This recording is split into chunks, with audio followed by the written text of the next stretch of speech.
Tetapi saya mau sedikit ulang ke belakang, saudaraku. Kalau kita sadar bahwa kita gereja Tuhan sebagai mempelai wanitanya Yesus Kristus Tuhan, maka kita sesungguhnya membangun hubungan batin dengan Tuhan. Saudara dan saya bukan gereja yang sehat atau bukan pribadi yang sehat kalau saudara dan saya tidak membangun hubungan batin dengan Tuhan. Kalau kita hanya sekedar gereja, sekedar hari Minggu datang ibadah, nyanyikan 2-3 lagu, dengar firman Tuhan, ya itu adalah agamawi dan itu hanya sekedar rutinitas, tradisi. Tetapi yang Tuhan mau sebagai kita, ya katakanlah sekarang ini kita sedang pranikah, ya, jadi sedang pacaran dan sedang pranikah, sedang persiapan akan pernikahan anak domba itu. Nah, kita gereja dalam hal ini kita nggak boleh masa bodoh. Sayang sekali kalau ada gereja masa bodoh akan hal ini. Sayang sekali kalau kita tidak membangun hubungan batin kita, hubungan yang intim, yang erat atau yang gregetan dengan Tuhan. Saya percaya Bapak Ibu yang pernah pacaran sebelum menikah, maunya tiap hari mau ketemu. Saya tidak tahu. Atau mungkin kalau sedang pacaran dulu malas ketemu, ya. Tapi hemat saya, orang namanya pacaran maunya setiap hari ketemu. Tapi sayang sekali gereja malas ketemu Tuhan. Nah, ini kan masalah nih. Malas ketemu Tuhan, malah dia lebih suka ketemu hal-hal yang duniawi. Sementara dunia kan ditinggalkan. Nah, saudaraku, ini pelajaran bagi kita. Kalau saudara adalah pribadi yang sehat, kita juga belajar bahwa kita adalah bangunan, ya, sebagai bangunan rohani, maka kita harus pastikan bahwa kita sehat. Dan yang sehat pasti berdampak. Kalau saudara punya rohani yang sehat, pasti berdampak. Pasti ada dampaknya. Nah, hari ini kita akan pertajam lagi bahwa kita belajar hari ini bahwa gereja bukan hanya sekedar mempelai wanita, tetapi gereja adalah tubuh Kristus. Jadi saudara dan saya adalah tubuh Kristus. Nah, Kristus tidak lengkap kalau dia tidak punya tubuh di muka bumi ini. Nah, oleh karena itu kita perlu ngerti ini. Kita harus belajar perkara ini sampai pada akhirnya kita akan tahu diri dan mengenal diri. Kita bisa menempatkan diri kita di mana-mana bahwa aku tubuh Kristus. Jadi kalau kita tubuh Kristus, maka kita harus mengerti apa yang harus kita lakukan. Nah, untuk itu saudaraku, mari kita lihat ini dan kita baca sama-sama sebagai pengantar. Matius 8 ayat 20.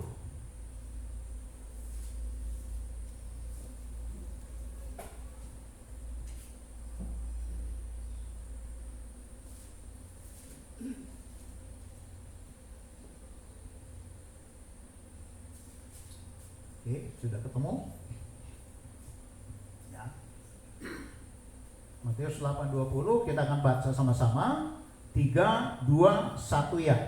Yesus berkata kepadanya, serigala punya liang dan burung mempunyai sarang, tetapi anak manusia tidak mempunyai tempat untuk meletakkan kepalanya. Nah, saudara, ini kita menjadi koreksi. Kalau Yesus berkata serigala punya liang, burung punya sarang, ya pastilah, ya kan? Tetapi anak manusia, siapa itu? Yesus Kristus. Dia bilang, Tetapi anak manusia tidak mempunyai tempat untuk meletakkan kepalanya. Nah ini saudaraku, kita gereja harus mulai koreksi diri. Kita saatnya berhenti hanya sekedar agamawi, sekedar rutinitas.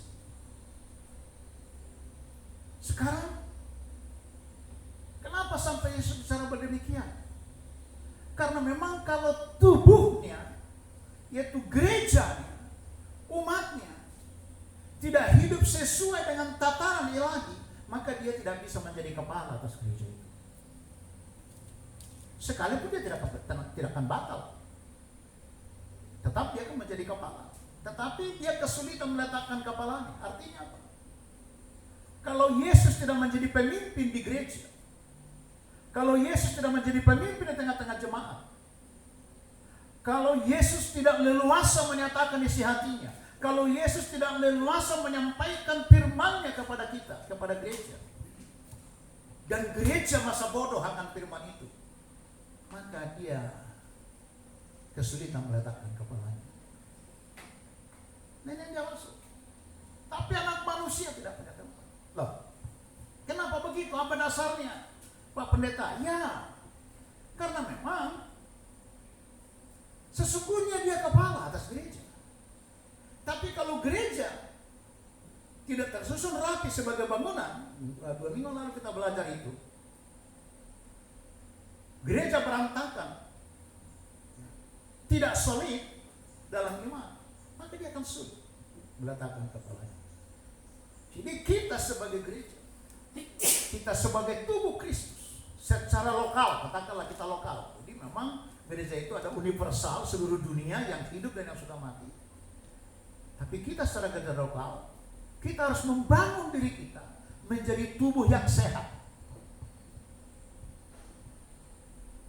Menjadi tubuh yang sehat, supaya dia bisa meletakkan kepalanya. Nanti akan kita belajar, melihat seperti apa tubuh yang sehat itu. Tapi kita lihat dulu narasinya, saudara. Mari kita lihat sebentar lagi, Efesus pasal 1, ayat 22 dan 23. Jadi supaya kita punya rujukan, benarkah gereja itu sebagai tubuh Kristus? Nah ini penting saudaraku, supaya kita jangan hidup sembarangan, supaya saudara bergaul juga dengan sembarangan. Saudara bergaul harus saudara jadi berkat dengan saudara, teman bergaul saudara. Jangan justru saudara buat masalah. Jangan justru kita jadi batu sandungan. Tapi kita harus menjadi, katakanlah, menjadi pioner di tengah-tengah lingkungan kita tentang kebenaran. Oke? Mari lihat Efesus 1:22 dan 23, satu ayat. Kita baca ayat yang 22. Oke? Mana dia?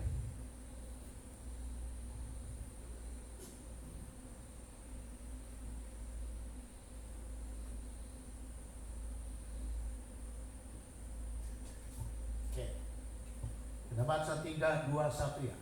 Dan segala sesuatu telah diletakkannya di bawah kaki Kristus, dan dia telah diberikannya kepada jemaat sebagai kepala dari segala. Saudara bisa bayangkan kalau dia kepala. Dia kepala jemaat ini, dia kepala dari segala sesuatu. Coba saudara bayangkan, saudara, kalau saudara tidak punya kepala, kira-kira gimana? Saudara hidup bukan? Kalau saudara tidak punya kepala, berarti otak kita di mana? Mata kita di mana? Telinga kita di mana? Mulut kita di mana?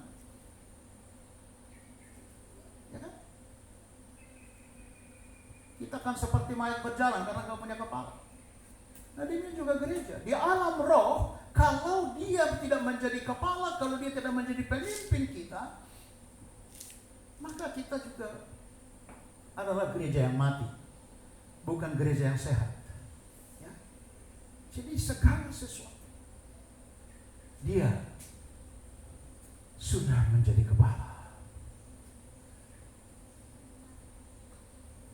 Nah memang kadang-kadang perkara ini agak ini, kadang-kadang sepertinya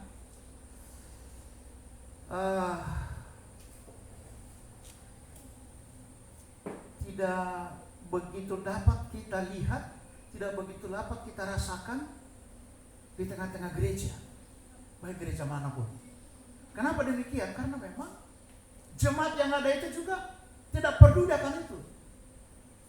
Yang penting nyanyi, puji Tuhan, ya udah biasa-biasa saja, kolekte mungkin dan sebagainya, tapi tidak pernah menaruh dalam hati, iya, kepalaku Tuhan Yesus.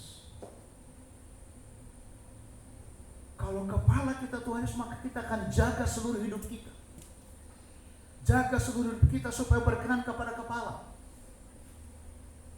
Ini Bapak Hutauruk ini kan dia kerjain. Kalau ada pemimpinnya di sana kira-kira gimana Pak? Bapak hidup sembarangan enggak? Ada di sana manajer, ada yang punya perusahaan, ada direksi di sana, direktur di sana sebagai yang punya perusahaan yang katakanlah yang menggaji Bapak. Kira-kira Bapak gimana? Hidup sembarangan enggak? Gimana Pak Hutauruk? Hidup sembarangan atau ugal-ugalan atau suka-suka? Saya kira enggak. Nah itu baru manusia. Itu baru manusia yang besok lusa dia juga bisa, hartanya bisa habis, hidupnya juga bisa habis dan segala macam. Ini Tuhan di atas segala Tuhan, Raja di atas segala Raja. Ada banyak gereja masa bodoh karena itu. Dia tidak sadar bahwa dia punya kepala adalah Yesus Kristus Tuhan, yang harusnya dia akan mengendalikan seluruh hidup kita. Dia menuntun kita. Dia yang harus kita taati, dia yang harus kita turuti, dia harus tunduk 1000% kepada dia.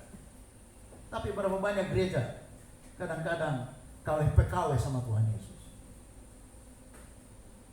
Tapi saya mau dorong kita yang hadir hari ini saudaraku, mari kita sadar, memang secara organisasi pemimpin kita ada manusia, ada biskop kita di kedudukan kita. Tapi di atas dari semua itu ada kepala yang luar biasa, yaitu yang punya langit, bumi dan seluruh isinya. Haleluya. Amin. Ini kita harus sadar saudara, sehingga kita tahu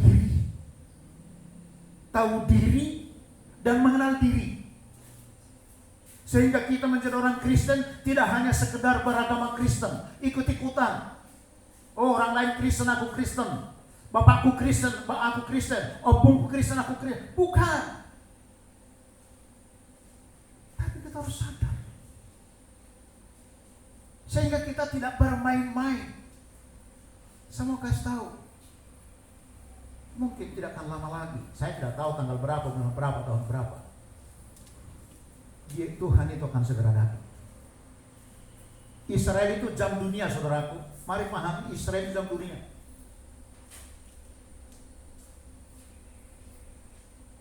Kita boleh berkata kita tidak berharap pada perang, tapi nggak mungkin bakal firman Tuhan. Firman Tuhan sudah bilang perang harus terjadi. Bangsa melawan bangsa, raja melawan raja. Akan terjadi kesusahan, kesulitan. Ekonomi akan sulit. Ya kita tidak tahu. Saudara bisa bayangkan, kira-kira kalau sempat bahan bakar bensin ini, pertalite ini naik 2 kali lipat, kira-kira saudara masih sanggup nggak naik kendaraan? Nggak mungkin sanggup. Sekarang aja pertalite 10.000 itu subsidi. Kalau sempat 20.000 saudara sanggup nggak? Belum tentu sanggup. Karena kalau ini sudah naik berarti bahan makanan pasti naik, semua kan pasti naik. Kita akan kesulitan. Ya tentu sebagai orang percaya kita tidak perlu takut, karena Tuhan sudah dari awal Tuhan sudah bilang kepada kita kan, barang siapa ikut aku, pikul salib, sangkal diri setiap hari. Jadi kita nggak perlu bersungut-sungut. Andai pun kita kurang makan, kurang minum, kita nggak perlu bersungut-sungut. Kita harus mengucap syukur. Tetangga kita boleh bersungut-sungut ketika cabai naik, bawang naik, tapi sebagai anak Tuhan nggak boleh bersungut-sungut dalam hal itu. Nggak boleh. Karena Tuhan tidak mengajar kita persungutan, Tuhan mengajar kita mengucap syukur dalam segala hal. Ya. Kadang-kadang memang kita ini sedih. Kita makan di meja makan, atau kita makan di ruang makan. Tadi kita sudah doa mengucap syukur. Tuhan terima kasih buat berkat ini. Tapi mungkin karena kurang garam atau mungkin gimana-gimana kurang enak. Gak enak ya kita bilang sama kiri kanan kita. Tahu-tahu tadi kita sudah mengucap syukur. Saya mau tanya, dosa atau tidak itu? Dosa ya. Terus ibu gimana? Masih mau begitu? Kita sudah mengucap syukur. Tapi mungkin karena kurang garam atau gimana kita bilang gak enak ya. Kalau kita bilang kurang garam dikit lagi, gak apa-apa. Tapi kalau kita bilang kurang gak enak ya. Nah saudaraku, ini kita belajar. Ini waktunya bagi kita. Kalau Tuhan masih izinkan bagi kita hidup sampai hari ini waktu bagi kita untuk kita mendandani diri kita sebagai mempelai pria surga dan sebagai tubuh Kristus. Kita harus dandani diri kita untuk menyongsong kedatangan Dia kedua kali. Mari kita pakai parfum yang termahal. Apa itu parfum yang termahal? Iman kita yang termahal. Tadi pagi saya saat teduh 1 Tesalonika pasal 4. Dikatakan di sana, kita perlu berbaju cerahkan kasih dan berkotopongkan keselamatan. Karena waktunya Tuhan kita tidak tahu. Dia katakan dia datang seperti pencuri. Tapi orang yang berbaju cerahkan iman, entah kita tidur entah kita tidak tidur, Tuhan katakan dia tidak menetapkan kita menjadi mengalami kecelakaan. Nah saudaraku, ini yang perlu kita bangun. Supaya kita mari berhenti kita sekedar bergereja, kita berhenti sekedar Kristen-Kristenan. Mari kita berhenti itu, tapi kita pastikan kita punya hubungan batin dengan Tuhan Yesus. Punya hubungan batin, keregetan hati kita tiap hari dengan Tuhan. Dengar firman Tuhan, hati kita juga harus keregetan. Dengar firman Tuhan juga kita harus mau. Kenapa? Karena firman itu menguduskan kita. Firman itu menguduskan pola pikir kita. Firman itu mengubah pola pikir kita. Saya sampai akhirnya pikiran kita diselaraskan dengan Tuhan Yesus. Nah, dia kepala. Coba kita lihat 23. Supaya kita paham ini. Ya, 23. Oke. Apa? Jemaat yang adalah tubuhnya. Siapa tubuhnya? Jemaat. Jadi kalau saudara sebagai jemaat, saudara gereja, saudara tubuh Kristus. Mari pahami ini. Saya tidak tahu saudara sudah pernah dengar ini, tapi saya katakan mari pahami. Kita tubuh Kristus.